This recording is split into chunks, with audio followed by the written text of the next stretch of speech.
Denis Villeneuve and Warner Brothers are back with Dune Part 2, the second chapter in this Dune saga. I'm going to let you know if this is one you should go see in the theaters this weekend. Hey everyone, it's the Outlaw John Rocha. Thanks so much for clicking play on this non-spoiler review for Dune Part 2, the second installment coming out this weekend. I'm going to give you my overall thoughts on this movie here in just a second, but first I'll remind you all to please subscribe to the channel down below. Hit that subscribe button, hit that bell button, so you see we're dropping all the content we do here on the Outlaw Nation channel. I got a goal to get to 50,000 subscribers by the end of 2024. Certainly, we just crossed 32,500, so let's keep marching towards that goal and help me do so. And speaking of accomplishing goals, how about Denis Villeneuve accomplishing the goal of translating Frank Herbert's classic sci-fi novel here, Dune, into two masterpieces? My God, I will say that right off the bat.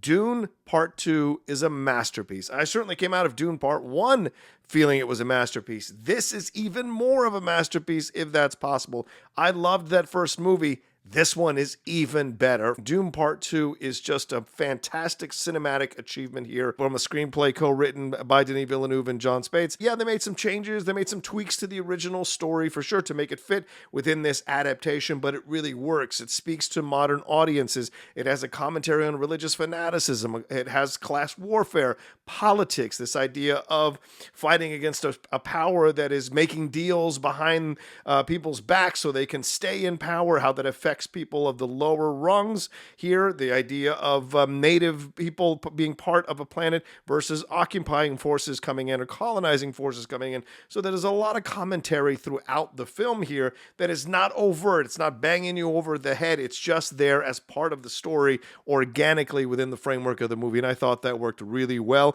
The performances here are fantastic, starting with Timothée Chalamet. Certainly the journey that Paul goes on in this movie is incredible to watch, but I thought Chalamet did a wonderful job. Zendaya matched him beat for beat here as Chani, and seeing their romance develop throughout the movie and the changes and the evolution of that romance as the film goes along is fantastic. But her standing her own as this strong member of the Fremen and really being powerful in terms of leading her sect of the Fremen, I thought was fun to see. And some of her fight sequences were great to witness and see from Zendaya as well. Let you know, man, maybe they want to give her a little bit more to do in these Spider-Man movies. Just throwing it out there. Rebecca Ferguson back as Jessica, I thought was fantastic as well. So much more for her to do with her character. Not going to spoil too much, but certainly you saw shades of her coming into her power in that first Part 1 movie. Well, just like with Paul, and in this movie, just like Paul does, Jessica has her powers expand, and we see what that brings about for her and the progression of her character here, mirroring what Paul is going through. And Javier Bardem is an absolute standout coming back. Bardem is fantastic, symbolizing the religious fanaticism,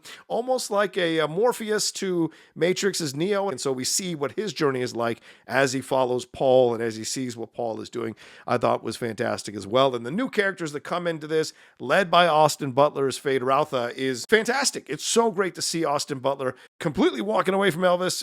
I know we're enjoying him in Masters of the Air right now, but this is something completely different what he's doing here. He really understood the assignment and brings the best of his talent to create this character. And the way Denis Villeneuve introduces him into the movie is some of the best film work I've seen in a very, very long time from any director, and it's wonderful to see in this film. Florence Pugh, I think, does a wonderful job coming in as Princess Urulin, essentially standing in for Christopher Walken's The Emperor, who is, of course, a new addition here in the film as well. You get just enough Walken, I think, that works, and Florence Pugh coming in to fill in the gaps for the rest of the times that you don't get the Emperor, kind of symbolizing her coming into power, maybe taking his spot, being part of his family, and what she's being led to do. You can't go wrong casting Florence Pugh as anything, but it's great to see her in the film as well. Bautista coming back is a lot of fun here. Walken, as I mentioned, is really great. Léa Seydoux, Charlotte Rampling, Stellan Skarsgård, all do a great job coming back into this movie and being part of it from Part 1. Greg Fraser's cinematography is fantastic in the film. The vistas, the landscapes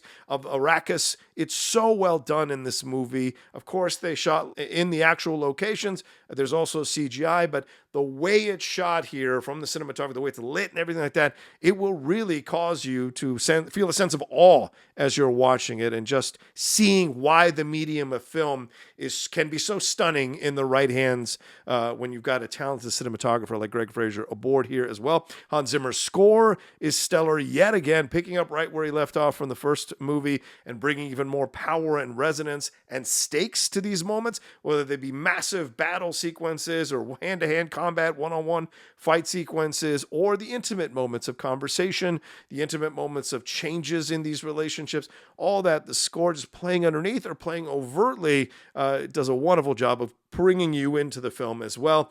And speaking of bringing you into the film and making it visceral for you, Denis Villeneuve's directorial work is fantastic here. This is his opus. This is his greatest cinematic achievement so far as a director. This is the one that you can put on the wall and no one can take away from you as a director, that you are capable of creating a film like this. From the sweeping vistas to the scope of this, to the size of the story, to the battle sequences here, to the fight sequences, to the emotional beats that are going on within these storylines, to the political intrigue within the storylines. All of it works so well here, and he does a wonderful job directing the intimate moments and the massive moments as well, and taking us on this journey and letting it unfold and trusting with confidence that we are going to go along with him, because he's going to give us fantastic payoffs throughout the movie. Now, if I have any issues with the movie, it's really small nitpicks in the way that, like, I wanted to have more with these newer characters here, especially Florence Pugh's character, Princess Irulan. Would have liked to have seen a little more with her. Feyd-Rautha, we get certainly a lot of Austin Butler, but I was hoping to get even more, because that character is so striking, so resonant, and so enjoyable to watch as an actor watching another actor. I wanted even more here from Austin Butler. Overall, I give the film a score I've never given any other film. 5 out of 5 cowboy hats. It really is a stunning master achievement by a filmmaker who has leveled up to be considered one of the greatest filmmakers ever. It's an incredible film that I think all of you are going to enjoy. Well, if you get a chance to go see it this weekend, let me know what you thought about it down in the comments section below. Hit a like on this video, share it on your social media, and hey, more than anything else, please, as I've said before, subscribe to the channel down below. Hit that subscribe button, hit that bell button, so you we're dropping all the content we do here on the Outlaw Nation channel. Also, please remember to join the Patreon. The Patreon is revving back up again, so come and hang out with us on the Patreon. New benefits coming for that as well. Head on over there, patreon.com/John Rocha. All right, that's it from me. Go see Dune Part 2 this weekend. Let me know what you thought down in the comments section below. Look for a spoiler review coming from the Outlaw Nation. Might be me and somebody else, or me with the Geek Buddies. Look for that coming soon on the channel as well in the next few days. And until then, I'll talk to you next time with another brand new non-spoiler review here on the Outlaw Nation.